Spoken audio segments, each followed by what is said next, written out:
నమస్కారం, welcome to I dream. ధర్మ మార్గం విత్ విజిత కార్యక్రమానికి స్వాగతం.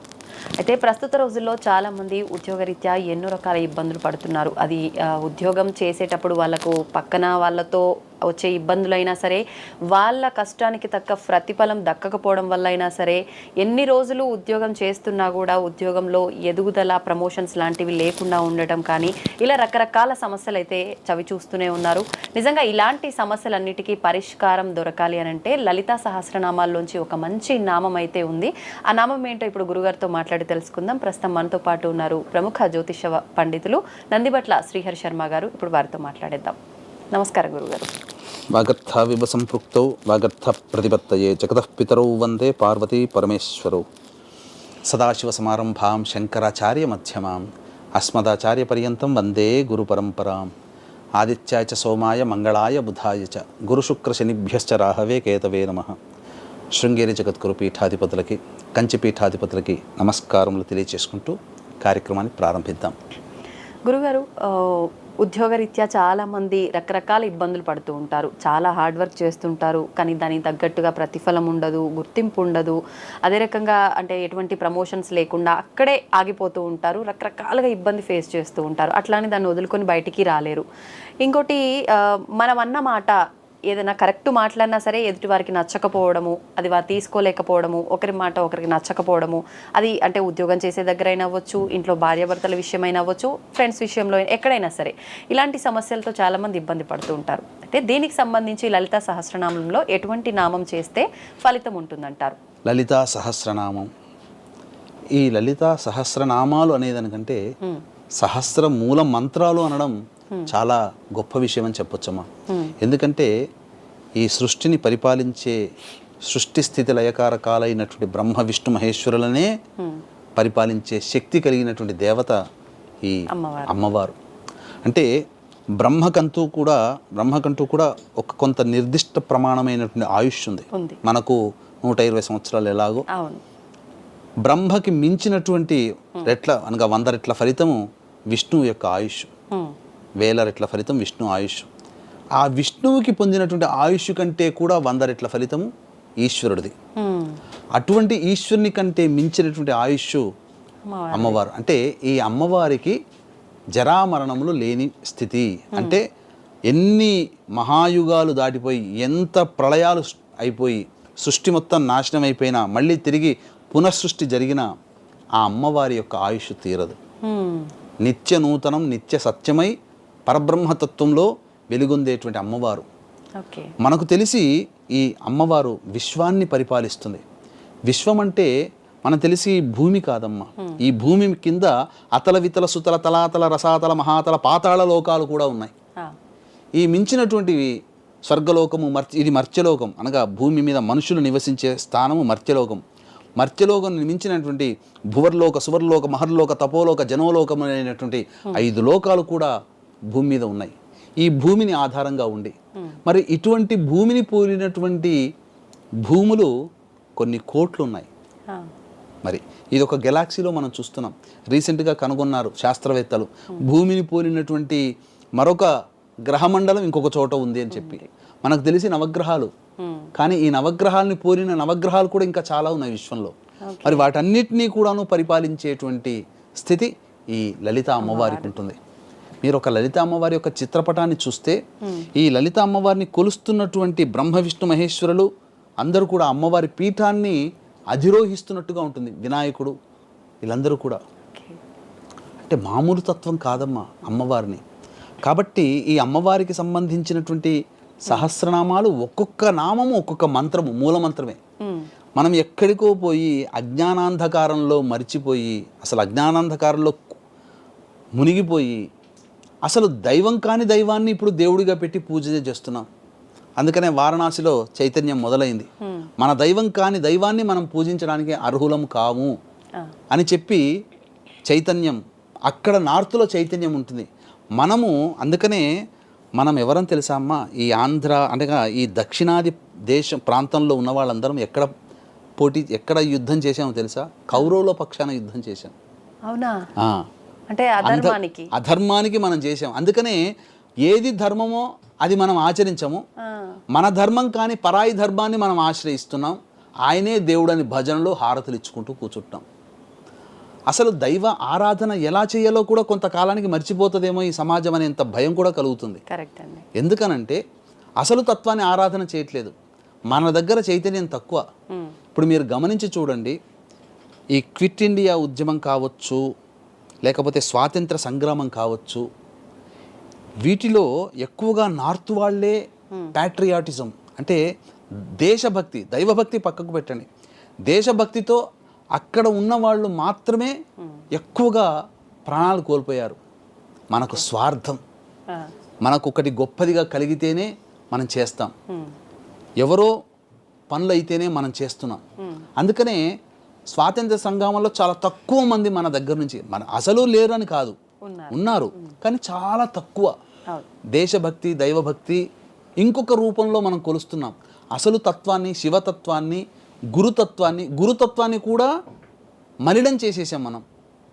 గురువు కాని గురువుని గుగ్గురువుగా భావిస్తూ అసలు దత్తాత్రేయుని పక్కకు పెట్టి, అసలు దత్తాత్రేయ విగ్రహం ఇంతుంటుంది, గురువు కాని గుగ్గురు తత్వం మాత్రం 100 ఫీట్ల అడుగులు, ఒక 500 ఫీట్ల విగ్రహాలు, అసలు గురువే కాదు. కానీ ఆ తత్వాన్ని ఆపాదించుకున్నాయి. ఇదంతా ఎందుకు చెప్తున్నానంటేనమ్మా, అసలైన తత్వాన్ని వదిలిపెట్టి పనికిరాని తత్వాన్ని పట్టుకొని వేలాడుతున్నాం. అంటే ఎందుకనంటే ఈ అమ్మవారి నామాలు ఒక్కొక్కటి ఒక్కొక్క మంత్రంతో సమానం. ఈ అమ్మవారి యొక్క పాదధూళిని బొట్టుగా ధరించి బ్రహ్మ సృష్టికర్త అయ్యాడు, విష్ణువు పరిపాలకుడయ్యాడు, రుద్రుడు సంహారకుడయ్యాడు. ఈ అమ్మవారిని ఉపాసించినటువంటి సాక్షాత్తు విష్ణువే హయగ్రీవ అవతారము ఎత్తాడు అమ్మవారి నామాల కోసం. అగస్త్యుడు ఈనాటికి కూడా జీవించి ఉన్నాడు. అగస్త్య దంపతులు, లోపాముద్ర, అగస్త్యులు, వాళ్ళు అందిస్తేనే మనకి లలితా సహస్రనామాలు అనేటువంటివి వచ్చాయి. ఓకే. కాబట్టి ఈ ఒక్కొక్క నామం ఒక్కొక్క విధమైన మంత్రం కదమ్మా. ఇప్పుడు సమాజంలో చాలామందిని పట్టి పీడిస్తున్న సమస్య ఏంటి?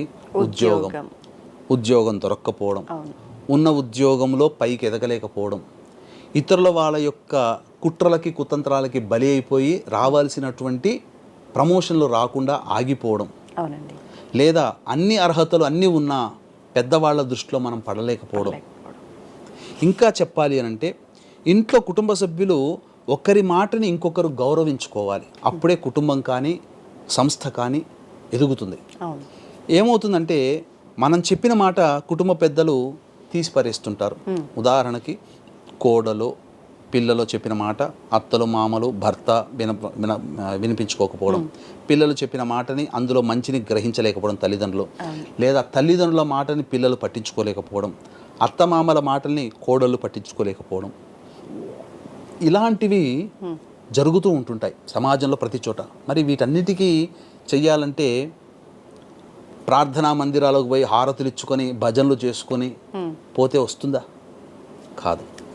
ఒక దివ్యమైన నామం ఉంటుంది. కాబట్టి ప్రతి పేరుకి పక్కన లాస్ట్కి రామని పెట్టుకుంటాం. ఆ రామని పలకడం ద్వారానే మనకు పనులు అవుతున్నాయని తెలుసుకోలేక గురువు కానీ గుగ్గురు వల్ల అవుతున్నాయి అనుకొని భ్రమలో ఉంటున్నారు. ఈ లలితా సహస్రనామాల్ని కూడా తక్కువ అంచనా వేస్తున్నారు. ప్రతి నామం ఒకటే. అందుకనే ఇప్పుడు చెప్పబోయేటువంటి నామాన్ని విధి విధానంగా ఎవరైతే జపిస్తారో వాళ్ళకి గొప్ప పదవి లభిస్తుంది. అలాగే ఉద్యోగం లభిస్తుంది.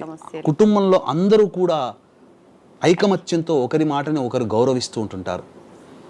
ఎలా చేసుకోవాలి అనేటువంటి విధానం కనుక పరిశీలన చేసినట్లయితే వీక్షించేటువంటి ప్రేక్షకులు కూడా మీ జాతకరీత్యా, మీ కుటుంబ సభ్యుల జాతకరీత్యా సమస్యలు అంటే విద్య, వివాహ, ఉద్యోగ, దాంపత్య, సంతాన, అనారోగ్య సమస్యల నివారణ కోసం అతి సామాన్య మానవుడు కూడా పాల్గొనే విధంగా ఒక కార్యక్రమం అనేటువంటిది 1 సంవత్సరం పాటు నిర్వహించడం జరుగుతుంది. ప్రతి నెల ఒక్కొక్క పుణ్యక్షేత్రంలో సర్వదోష నివారణ హోమాది కార్యక్రమాలు చేయించడం జరుగుతుంది. అవకాశం ఉన్న వాళ్ళు ఈ వివరాల గురించి కార్యక్రమ తదనంతరం కాంటాక్ట్ చేసి పూర్తి వివరాలు తెలుసుకోవచ్చు. ఎలాంటిగా నామాన్ని మనం ఉచ్చరించాలి, జపం చేయాలి అని అంటే ఓం ఐం హ్రీం శ్రీం శ్రీ మహారాజ్ఞై నమః అనే నామాన్ని 108 రోజులు కానీ 54 రోజులు కానీ జపం చేయాలి. ఈ జపం అనేటువంటిది ఉదయం 8-9 లోపల పూర్తి చేసుకోవచ్చు. నియమం అంటే ఇది నియమం. ఇప్పుడు శాకాహారాన్ని 108 సార్లు 108 రోజులు, 54 రోజులు 108 సార్లు, 1008 సార్లు 108 రోజులు ప్రతిరోజు చేస్తే మహాపదవి లభిస్తుంది.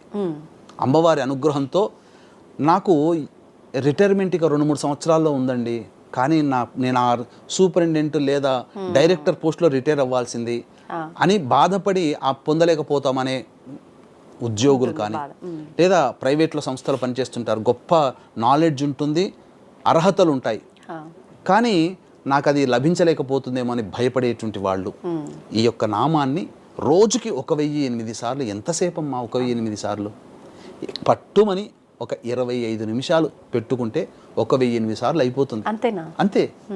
ఓం ఐం హ్రీం శ్రీం శ్రీమాత్రే నమః, నిమిషానికి ఒకటి. ఇప్పుడు ఇవి బీజాక్షరాల జత చేసేది. ఈ బీజ ఓం ఐం హ్రీం శ్రీం అనేటువంటిది ప్రతిదానికి జత చేసుకోవాలి ఫలితం. ఎందుకనంటే ఐం బీజం వాక్శక్తికి, హ్రీం బీజం మన యొక్క మేధస్సుకి, మనం చేసే పనులలో ఏకాగ్రత నుంచి పనులలో మనకు పరిపూర్ణత, చేసే పని పరిపూర్ణతనిస్తుంది. శ్రీం బీజాక్షరం సంపదనిస్తుంది. కాబట్టి ఈ 3 నామాలు అమ్మవారి స్వరూపమే.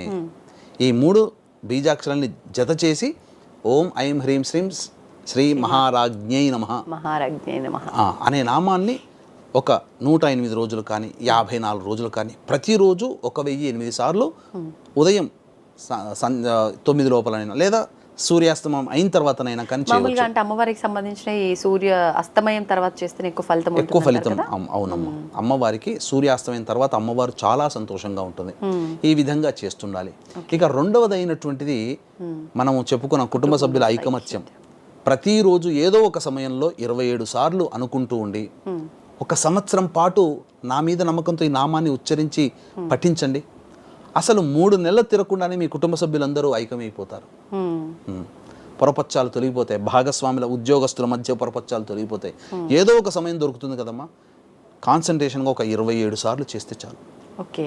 ఆ విధంగా అంటే ఖచ్చితంగా పూజా మందిరంలో కూర్చొనే చేయాలి, పూజ ఎక్కడైనా ఒక పవిత్రమైనటువంటి స్థలంలో.